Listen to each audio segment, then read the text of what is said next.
Come down. Come down. Here it comes. There's your shadow line. Beautiful. As you probably know, I'm Peter the Friar Ware. I shape Friar Tuck kneeboards, and for the last 40 years I have been hiding away up in Byron Bay. This is the first interview I've done in surfing over the last 35 years.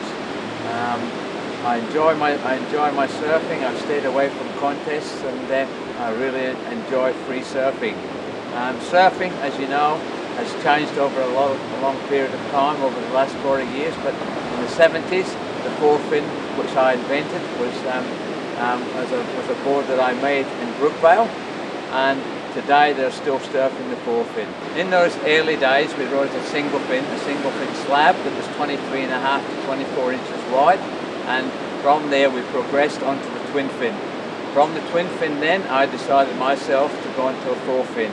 The forefin was the original invention of mine, and today we still call that particular board the quad fin. It's amazing how after 35 to 40 years that surfboard riders now are starting to ride what they call the quad fin. The concept of the forefin was rail-to-rail surfing. I believe rail-to-rail surfing and surfing tight in the pocket is what it was all about. George Greenough came to Australia in the early 70s, and I can still remember him, myself, riding out at Lennox Head, no one out there, and him on his spoon. On his spoon he rode that board deep, and it was a small short board. Surfboards today, stand-up surfboards today, he has been part of the revolution of the short board and surfboard. And make no mistake, George Greenough was the first person to ride the short board. I started kneeboarding in the 70s. I was a stand-up surfboard rider, well known for big wave riding at Ferry Baja, and we used to ride at the Ferry Baja, and on the inside of the Ferry Baja there was a wave called Winky Pop. It was unrideable. Guys did not have leg ropes on those particular days, and we watched the waves break. My brother John used to ride it on his kneeboard there. When he asked me to go out and ride it on the stand-up board, I couldn't ride it. The wave was too hollow on the 7'6" to 8-foot board. So I decided to get onto a kneeboard, and from that day on I was hooked. You got so deep in the tube, so far inside in waves. We were riding waves like DY Point, Little Avalon, Ferry Baja, Winky Pop, also down in Cronulla Point, Shark Island, which were hollow waves, and we were 30 and 40 yards further inside than any stand-up rider could ride. And it was absolutely unbelievable in the 70s in Sydney. A lot of people have always wondered where the name Friar Tuck came from. Well, as you see, just by looking at me, I'm a fairly stout little fellow here, and in the early days I had a huge beard, and I used to have a bald patch in the back of my head and wear a brown wetsuit. Everyone used to call me at DY Point and at the Ferry Baja, North Narrabeen, the Friar. When I started making my boards in Brookvale and Sydney, I thought of a name, and the name was Friar Tuck, FT, and that name stuck all the time. The concept of the forefin was still rail-to-rail surfing, but as in the twin fin you got a little bit of breakaway. So what we decided to do was put another fin on the rail so that you could actually turn around that fin when you were turning. It gave you a lot faster acceleration and a lot smoother on the turns, and you didn't get as much breakaway, and it was still rail-to-rail surfing. From there we progressed over the last 40 years, and now we surf with the fin behind rather than the fin in front. I've been shaping now boards over the last 40 years. I only shape this now for friends. I do not shape commercially anymore. Shaping is very important. Today's boards are put through a thicknesser. They're actually shaped a lot through the actual thicknesser, and not much is done anymore hand shaping. I still believe boards should be hand shaped and not popped out. Bottom rocker in a board is one of the most important things, and an eye in a shaper is what creates your bottom rocker, not a machine. Shaping the rocker of the board on the bottom and on the top is important on a kneeboard. A kneeboard is very wide and very flat.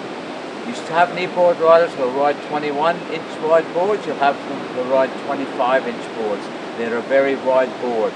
The bottom rocker and the top rocker is very important, and the foil of the board is important. Shaping by eye, and a shaper should be able to shape by eye.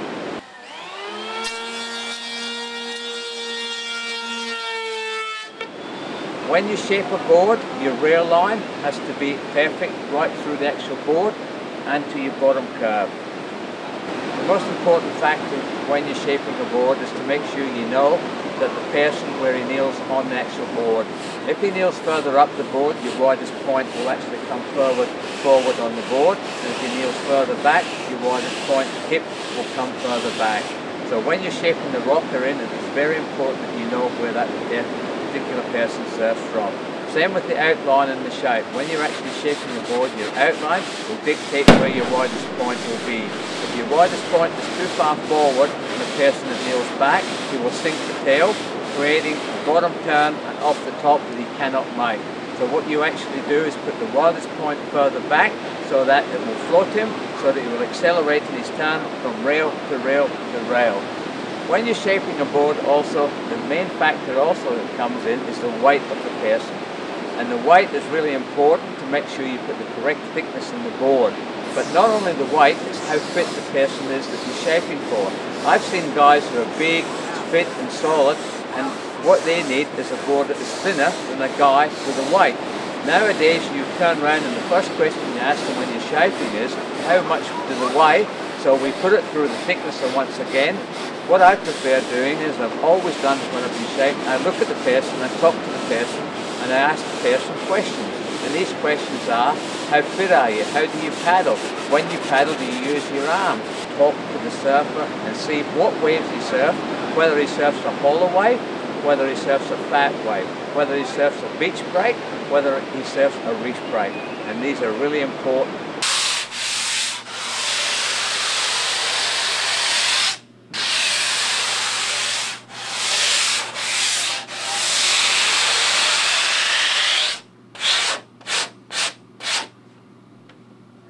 That's the most important part.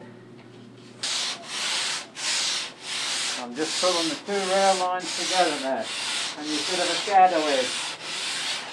So you have a shadow top to bottom, you can see an outline. If there's a bump in it, you're in trouble. So if you want to come over here with your camera and look at your shadow edge. Come around this way, you can actually see a shadow. There to there. See the shadow line? That's your outline of your board. Fantastic.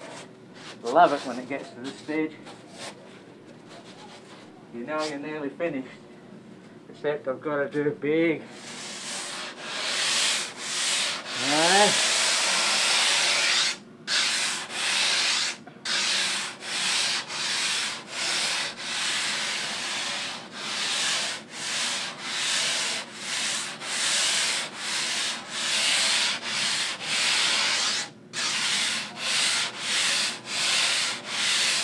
Come down, come down, here it comes, there's your shadow line, beautiful. The outline of the board is really important. If you put too much curve in the outline, you will get plenty of turn, but you will not get forward momentum and get speed. If you put too much straightness in your outline, you will be able to run straight, but he won't be able to turn. So it's really important that you also look at how the surfer rides to see where you put your curve to make sure that that curve suits the actual rider there with it. So as you can see, it is really important in shaping that you actually talk to the surfer. That outline has to be correct for the actual surfer. Wide tail means to say you're riding a beach break. Narrower tail means to say that you're riding a reef break. The more reef break, the hollower the wave, the more narrow the tail. The bigger the wave, the longer the board you have to shape. So you have to actually then start thinking of a longer board and narrow the board in. But don't forget, when you're surfing, you only use one rail at a time. That is where the forefin comes into its own. The board that I've always ridden over the last 40 years is a rounded diamond tail. It is a wide board. I ride one board and one board only. I do not have a quiver. I can ride that board in 2 foot, I can ride it in 10 foot. I'm 63-year-old and I still ride a board and I still enjoy it.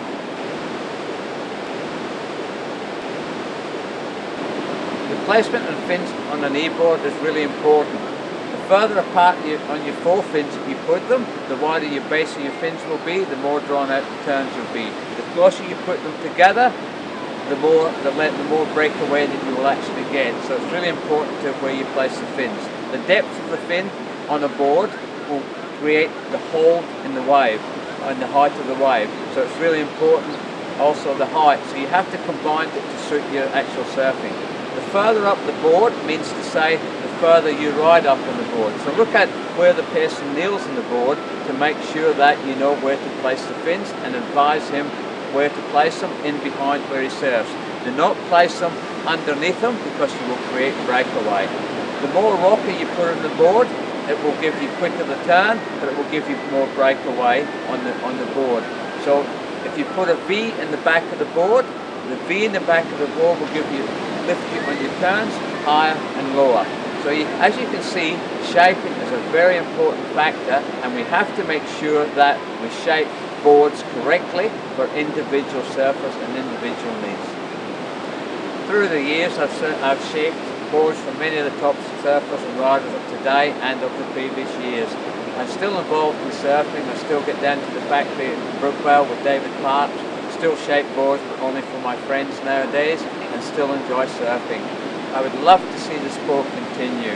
There's a lot of advancement we should be doing in it that we're not doing, and we should start looking at getting younger guys again interested in surfing and interested in kneeboarding.